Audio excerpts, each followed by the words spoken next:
The science stream seems to be extremely stressful, but it does provide a wide range of career opportunities. But then again, I'm into literature and filmmaking, so maybe I should choose the art stream.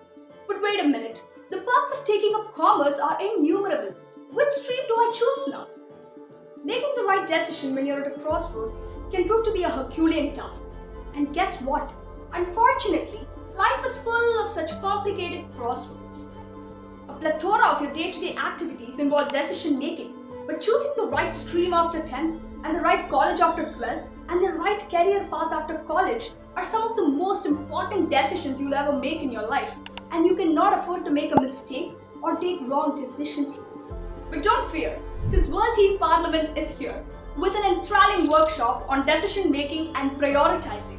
Because, as Ronald Weasley rightly says in Harry Potter, you need to sort out your priorities.